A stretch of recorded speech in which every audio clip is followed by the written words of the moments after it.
Strategic planning using business process analysis techniques. This is a short demonstration that is showing how to use business process analysis techniques and enterprise architecture so that they work together in formulating plans for strategic planning. The scenario that we're going to use as the background to this is that we have an industrial goods company which is offering a range of products. These range of products are ordered using multiple channels. For example, online, direct through call centers, direct through Salesforce, and also with external business partners. However, it has been found that customers are complaining that the company is overly bureaucratic with all of these different channels, difficult to interact with, and that the order processing takes far too long. A new CEO wants to focus on the customer to improve the customer experience. The CIO has asked the enterprise architecture team to support him in this effort. In the demonstration, we will be modeling business processes, using simulation to understand the dynamic behavior of those processes, using the business processes to understand their dependencies upon the external and internal technological environment, visualizing and exploring the process relationships, using best practices and reference architectures as a way of guiding the development of future business processes, and redesigning those business processes, looking at the gaps between the current operational way that the business processes work and the intended future operations of those business processes. Then finally, we'll look at how we can get the involvement of external stakeholders so that they can be involved and collaborate with the development of the business process. And then finally, we'll wrap up with a summary. We're going to start off by taking a look at the hierarchy of business processes for our product manufacturing company. Here we can see a multitude of different high-level business processes that the company is involved in. We're particularly interested in looking at the servicing and sales processes, and these decompose into a number of different processes, for example, sales planning, sales management, etc. In particular, we're interested in looking at the sales process. So let's select that and navigate down to its child diagram. Here we can see, for example, that we have a business process, and this is concerned with looking at the telephone call center where orders are processed by the call center. And here we can see the starting event where the call is received, it's processed, it's decided as to how it's going to be routed depending upon the type of route, whether if it's an existing account or whether it's a new account or there's some sort of other activity. And then finally it's going to be completed successfully here. But in between the start and the end event, we're going to have a number of processes which are acting upon that particular call, and we can decompose those down into their child diagrams. So for example, here, if there's an existing commercial account call, the child process that is going to process this is going to look like this. So again, we have a telephone call that's been received. Depending on whether it's an inquiry, we will process or process the inquiry and give a quote. And if it's an order, we will receive and validate the order, and so on. And ultimately, again, we'll have a successful outcome for that. If we go back to the parent, for those accounts which are new, there is a new client take-on process which is going to be performed. And currently, in the current way that the business is operating, this is what it looks like. So again, if we go down to the child diagram, we can see in here that there are a number of swim lanes which are involved in handling the different activities which the company is performing. And we have got 1, 2, 3, 4 sets of swim lanes which are performing the different activities. But the important thing to take away from here is that not only do we have the different swim lanes, but that we've also got message exchanges taking place between those swim lanes. And that indicates points where there is going to be a handover, i.e. there's going to be a possibility of miscommunication of information, as well as the possibility of introducing delays. And if we scroll along, we can also see that the process is quite complicated in that there are a number of different activities which are being performed by the different organizational units which are involved in this process. And just to help us clarify exactly which processes are involved in the customer interface, then we can run a simple little analytic which will highlight for us those processes which are specifically associated with a customer interaction. So we have an analytic here which is saying, is this process being performed from the supplier's perspective or the client perspective or a web-based perspective? And I'm interested in those which are client-facing, so let's apply those. And when we run this analytic, it'll go through and check the parameters on the diagram for us and color those processes which are client-facing.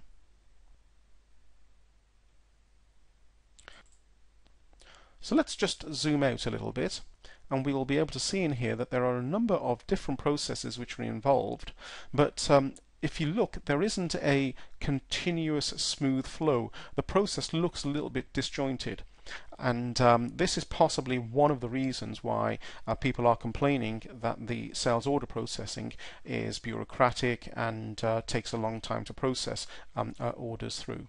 So the process diagrams that we have here are very static in that they give us information about how the actual process is supposed to behave. However, if we take empirical data based from our observations in the field and use that as an analytical technique, we can take those measurements that we've got and add that information into the processes and perform simulation.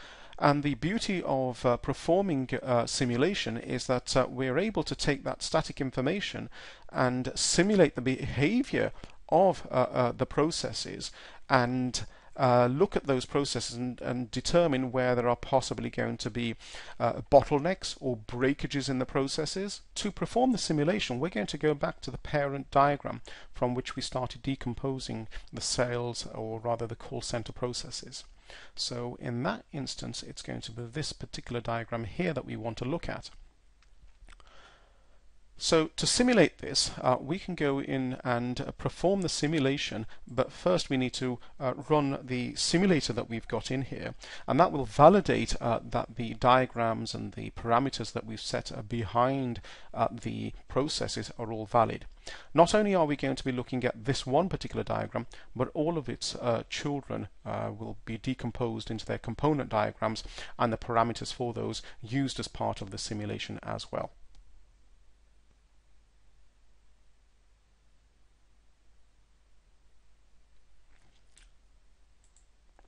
So let's take a look at what's going on in the simulation here. First of all, we can see in here that the process is obviously running, but that we've got a number of resources. We've got some existing account call handlers, and we've also got some new account call handlers as well. In the process, we are performing or qualifying some of the commercial calls that are coming in. We're routing those calls, and these are based on the empirical data that we had from the field, and they're being routed on the basis of probability. And here we can see that the individual processes are performing and indeed consuming resources as well. Now, do you remember that the child diagrams were also included as part of the simulation? So if we want to take a look at how the existing commercial account call handling is taking place, we can go and take a look at that and see how that's behaving in here. So if we scroll along again, for this particular child diagram, the phone calls are coming in and they're being routed. But notice here that there are 10 instances of this particular process being ran, and it's consuming 10 resources. Occasionally you will see information in here at this point which is indicating that there's a queue, and the higher the number, the bigger the queue that's being built up in there. And as we scroll along, we'll see that we have got some successful outcomes for the processes or the conclusion of those telephone calls. Now, obviously we can sit here and watch this complete, but what we really want to do is to accelerate this through, and we can perform this by running the acceleration or running an accelerated version of the simulator. We're going to just run it for a period of 1 day in our example, but of course you could have longer periods. Now, as we're going through, the simulation itself is now completed, and we can take a look at some of the information that we've got. And let's take a look at the detailed dashboard results that we've got. So let's just zoom in a little bit here. Now we can see that the number of telephone calls that we received were 916. We rejected a number of 18. Now the average time that's been spent for each one of those phone calls is 33.93 minutes. And so we've got a percentage of 65.28%, which are within the service level agreement that we've got.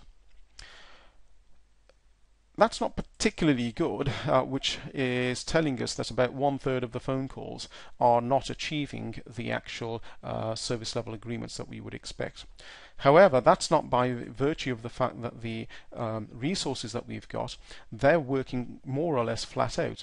So it's not as if they're sitting there and idle waiting for things to happen. They are working full time, but the process is designed so that it's very time consuming and that there are lots of different breakage points which are taking place in there. Now, if we take a look at some of the information, say for example some of the queue sizes, then we're able to go in and see that there are instances where we've got a number of queue sizes. So we've got the new commercial account input queue here, and the average time for that entity it's not far off from 30 minutes. Yeah. And we've also got a number of average size of the queue in the number of phone calls. So here 5 or 6 phone calls, and they're always persistently in a queue waiting for someone to process those. So this information that we're able to obtain from our simulation augments the information that we've got from our static diagram and reinforces and tells us that there are problems with the business process, that the processes are taking too long. We're only achieving a 30% achievement in the service level agreements. So it suggests to us that there are bottlenecks in there and we need to improve the business process. So we can use simulation to help us identify and confirm our findings, to give us confidence that the processes that we are going to redesign are indeed the ones that we should really be focusing on. It is not sufficient merely to understand the business processes that we're interested in, but we also need It is not sufficient merely to understand the business processes that we're interested in, but we also need to understand their dependencies upon the applications and the technology, the organizational units, etc. And there are a number of ways that we can input this information into our models in here. One of those is to go in and edit the individual processes that we've got and build up the models. But what we can also do is to use what we call our matrices in here. And there are a number of different matrices available, but the ones I'm particularly interested in are the ones that I've created for the specific purposes of looking at the application and their dependencies upon the processes, the technologies, the data that we're going to be using in here. So let's go in and load a number of these matrices and see what information we can add in here. So in the first instance here, we've got the processes to entities, and that may be one thing that we're interested in. We've also got process to application components, physical application to technology components, etc. But let's start off with the process to entity matrix in here. And notice I filtered these to those processes which are appearing on our new client take-on model that we had.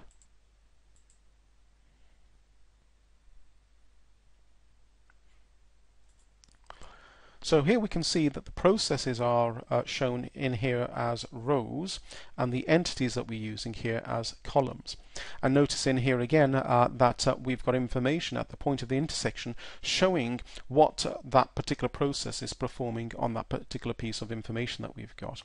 And in these examples here we are creating the entity, but it may be the case that we're using any of the other CRUD verbs in there for create, read, update, delete, etc., or combinations of those.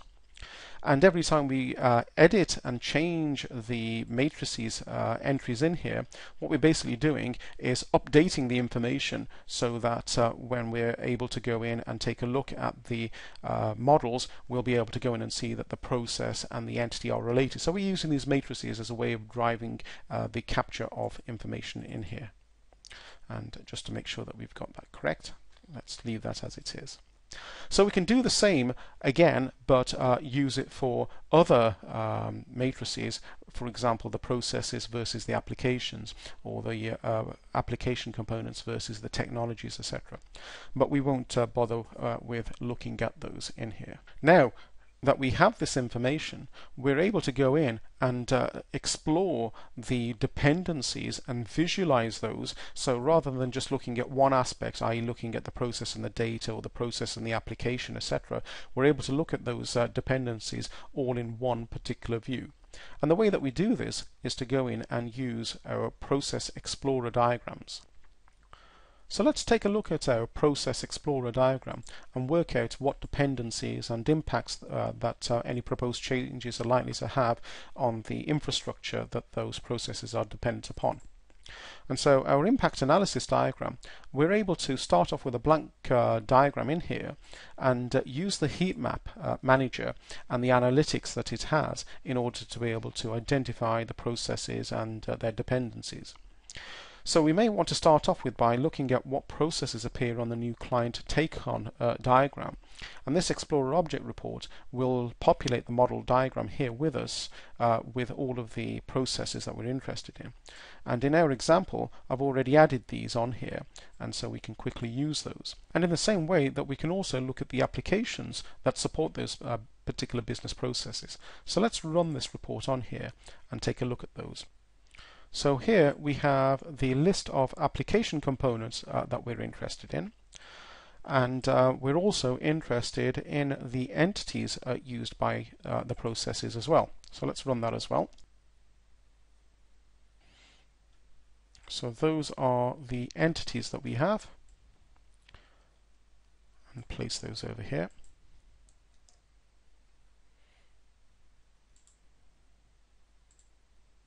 And now, because we're interested in the relationships between those, we're able to perform an Explorer relationship report, and this will tell us what are the items that are related to each other. And let's hide those relationships. And then as a final point, again, you might recall that we're particularly interested in those relationships, or rather those processes, which are client-facing. So let's just focus on those for the time being and highlight those in our models.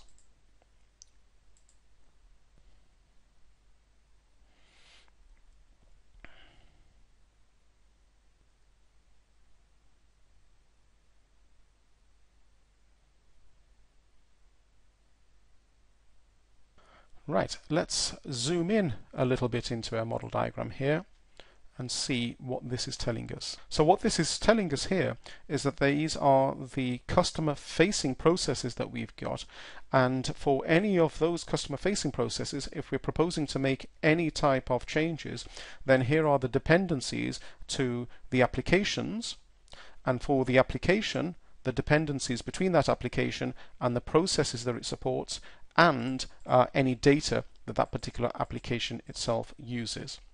So we can use these Explorer reports as a way of being able to identify the proposed or the impact of any changes that we're going to make. And it's by having this type of information we're able to assess the complexity and what changes are actually required to not just the applications but the supporting infrastructure which is required to support those applications. Now that we have a good understanding of the performance of our business processes by looking at the static diagrams, by looking at the simulation that we had, and also the impact and the dependency analysis that we have performed, we're in a position to be able to go along and redesign the business processes. However, we may also decide to go along and use some best practice from within the industry. And so there are model reference architectures that we can obtain, and these can help us to guide the redesign of our business processes. So for example, we may go in and look at some reference architectures, or in our example here we may go in and take a look at the Supply Chain Operational Research Council processes and use those as a way of redesigning our processes.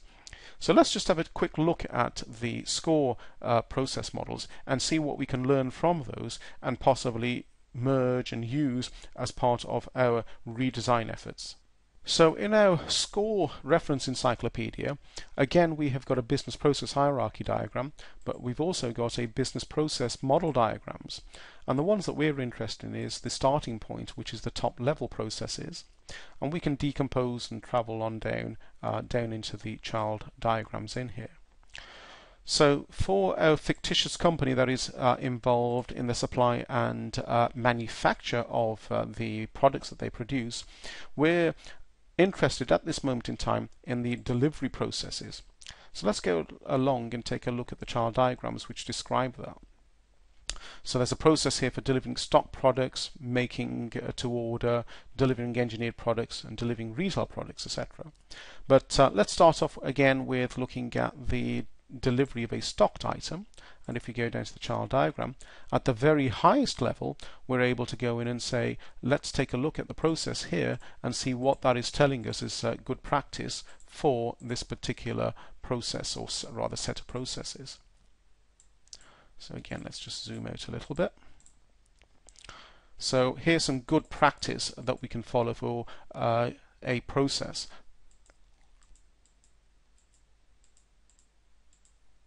And what we're able to do with this is to go along and take the process models that we've got here and extract those out into our target encyclopedias. We're not going to do that at this moment in time, but I'll show you later how that information has been used in here. And currently what we've got is the process models that we've got are in our particular use case here that we're looking at.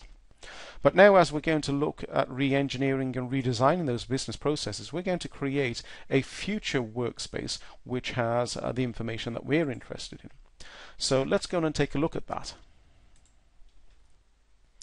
So our future state workspace now has the diagrams that we're interested in. And again, if we go in and take a look at our call center operations, this time we'll see what processes have been re-engineered or redesigned to make them operationally smoother and better. Again, at the highest level, we've got the telephone call center receiving the phone calls and they being processed. But let's go and take a look at the child diagrams, and in the existing commercial phone calls, again if we go down to the child diagrams, we can now see that we're following a little bit more of that Supply Chain Operational Research Council process in here, in that we've redesigned part of this to say, yes, we're going to process the inquiry, receive and validate the order, but we're also now going to deliver the stock item, and the process that we're going to follow for that is defined in the child diagram.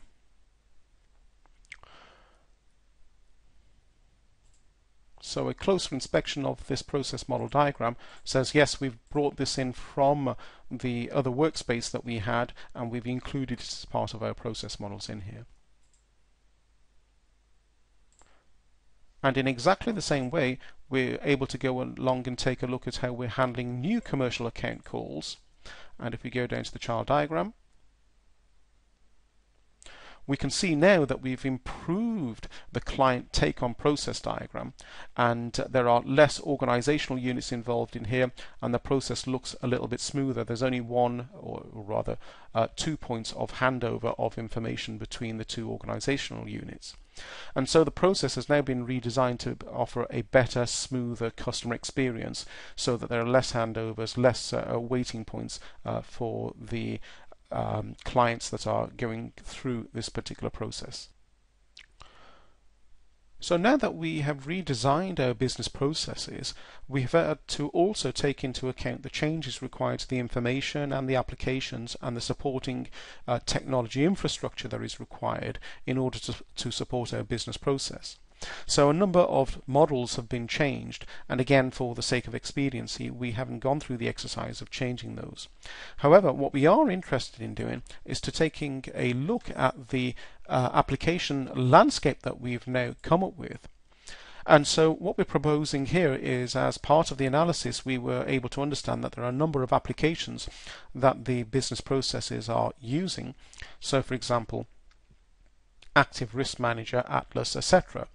But wouldn't it be also good just to make sure that before we go along and proceed to make some of these changes, just to make sure that the applications that we are proposing to use support the strategic intent of the business. And we can do a part of this analysis by looking at the status of the applications that we're proposing to use and the ones that we're going to be eliminating from our redesigned business processes. So now let's take a look at the application landscape, and you can see in here the applications that we're going to be removing are going to be the Active Risk Manager, Call Center and Customer Maintenance, but they happen to be the heritage applications. We're also going to start eliminating some of the Atlas and AutoFit applications, which are the tactical applications, and we are going to be concentrating on replacing those with the strategic applications that we're interested in, which are shown here in green. So again, it's reinforcing to us that the models that we're using and the application landscape that we're now proposing to use is in line with the strategic intent of the business. However, before we can proceed any further, we would also like to know what actually are the gaps between the current state and the future state that we're going to be intending to create. And we can do this in a number of ways. And so this particular diagram has been generated out of the views in System Architect, and it's designed for use by general consumption by other stakeholders.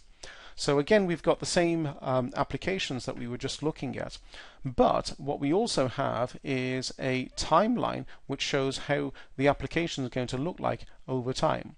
And as we drag the markers here over the timeline, we can see what we're planning to do, or what the application landscape is going to look like over different periods of time as projected into the future.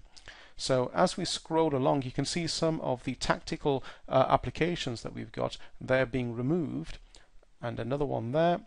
Then ultimately the heritage applications that we're looking to remove are also going to be removed from here, and ultimately we will be left with just the strategic applications that we want to invest in. Another technique that we can use to look at the differences between the current state and the future state is to do a comparison between the current state and the future state workspaces and generate this as a set of entities that we can look at. So we have a System Architect Encyclopedia Compare capability, which is able to look at the differences between the current state and the future state. And we can look at the changes between the diagrams that have been made or the actual definitions that have been made. In our example, we're going to just look at the differences only between, let's say, for example, the processes. So if we scroll down and take a look at some of the process models that we've been changing, for example, the Assess Risk application, as we scroll down, we can see in here that there are some changes that we're making to the interrelated applications and the technologies and the data that we're using. So there's definitely a difference between the current state and the future state processes that we're working in here. Then there are other applications that we could also, or rather there are also other processes that we could look at. So for example, the Do Final Application Review, again, it's this is or was dependent upon the call center application, but in the future it's going to be dependent upon the client automated take-on application in there.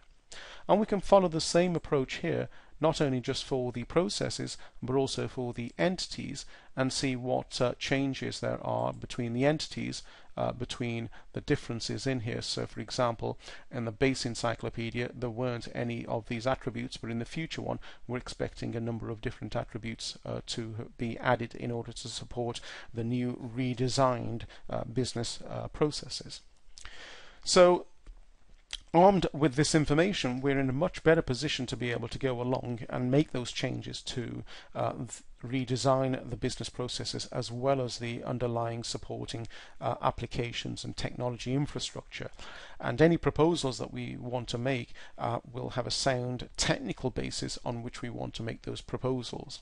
However, it is up to others to assess the financial and commercial merits of any solutions that we propose.